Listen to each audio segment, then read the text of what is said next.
இந்த வீரருக்கு நிகரான வீரம் வீட்டிலையும் இருக்கணும். அதை பற்றியதும் கூட இந்த கதையின் கிளைமேக்ஸை முதல்ல கேட்டவங்க இவங்க தான்.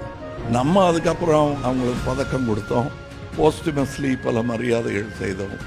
இது நிஜம், நமக்காக நிகழ்ந்த நிஜம். இந்த கதை ஏன் இப்படி போச்சு அப்படின்னு கேட்கவே முடியாது. இதுதான் கதை. இதை தாங்கிக்க முடிஞ்சா தாங்கிக்குங்க அப்படிங்கிறது தான் அந்த நிஜம்.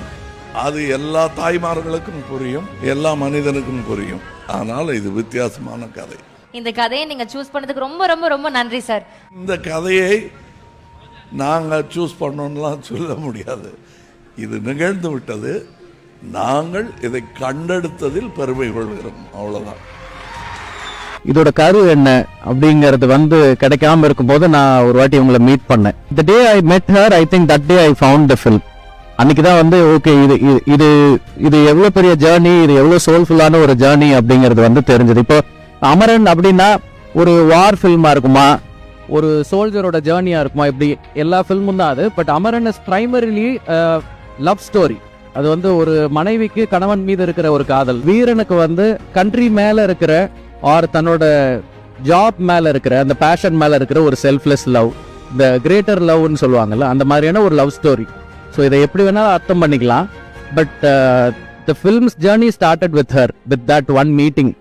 அப்படிதான் இது ஸ்கிரிப்டா மாறுச்சு. அதுக்கப்புறம் தான் அதுக்கு ஸ்கிரீன் பிளேவே பண்ணீங்க. கார்த்திகேயன் நடிப்புல இயக்குனர் ராஜ்குமார் பெரியசாமி இயக்கத்துல அமரன் திரைப்படம் வர அக்டோபர் 31 வெளியாக இருக்கு. மறைஞ்ச முன்னாள் ராணுவ வீரரான மேஜர் முகுந்தனுடைய வாழ்க்கையை மையப்படுத்தி இந்த படம் உருவாகி இருக்கு. மேஜர் முகுந்தனுடைய மனைவியான ஹிந்து ரெபேக்கா வர்கீஸ் கதாபாத்திரத்துல நடிகை சாய் பல்லவி நடிச்சிருக்காங்க. இப்போ சாய் பல்லவி கதாபாத்திரத்துடைய முன்னோட்ட வீடியோவை படக்குழு வெளியிட்டிருக்காங்க. மேஜர் முகுந்தனுடைய வாழ்க்கையில அவருக்கு மிகப்பெரிய பக்கபலமா இருந்தவங்க தான் அவங்களுடைய மனைவி ஹிந்து. இவங்க ரெண்டு பேருக்கு இடையில மிக அழகான ஒரு காதல் எப்படி உருவானுச்சுன்னு தெரியுமா? இந்து சென்னை கிறிஸ்துவ கல்லூரியில படிச்சுட்டு இருக்கப்போ முகுந்தனை சந்திச்சிருக்காங்க. அவங்க சந்திச்சுக்கிட்ட கொஞ்ச காலத்திலேயே முகுந்த் இந்து கிட்ட காதலையும் வெளிப்படுத்திருக்காரு. இது பத்தி தன்னுடைய பெற்றோர்கிட்ட முகுந்த திருமணம் செய்ய போறதாவும் சொல்லிருக்காங்க ஹிந்து. அப்போ முகுந்த் ராணுவ வீரர் அப்படிங்கறதால அவங்க ரொம்பவே யோசிச்சிருக்காங்க. அதுக்கப்புறமா ரெண்டு பேருடைய காதலையும் ரெண்டு வீட்டாரும் ஏத்துக்கிட்டு இருக்காங்க. முகுந்தன் வெளியே பார்க்க ஒரு முரட்டுத்தனமான நபரா இருந்தாலும் மனதளவுல ரொம்பவே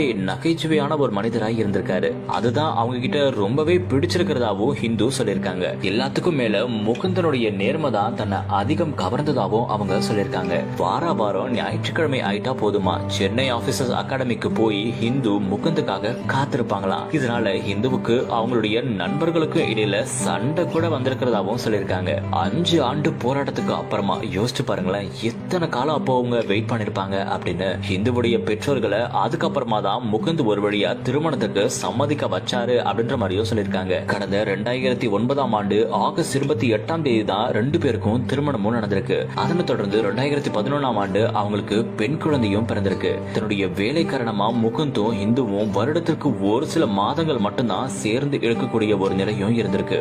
5 ஆண்டு கால திருமண வாழ்க்கையில ரெண்டு பேருமே சேர்ந்து இருந்த காலம் 1 வருடம் மட்டும்தான் அப்படின்னு ஹிந்துவும் சொல்லிருக்காங்க. கடந்த 2014 ஆண்டு ஏப்ரல் 25 மேஜர் முகுந்த் ஜம்மு காஷ்மீர்ல தீவிரவாதிகள் கூட சண்டை போட்டாரு. அப்போ நடந்த தாக்குதல்ல தான் மேஜர் முகுந்த் உயிரிழந்திருக்காரு. இந்திய அரசு அவருக்கு அசோக சக்ரா விருதையும் வழங்கி கௌரவிச்சிருக்கு. முகுந்த் சார்பா அவருடைய மனைவி தான் அந்த விருதையும் வாங்கி. எல்லாருமே இத பத்தி நீங்க என்ன நினைக்கிறீங்க அப்படின்னு கமெண்ட்ல எங்க கூட ஷேர் பண்ணுங்க. இந்த ஜென்மத்திற்கு விடை பெறுகிறேன்.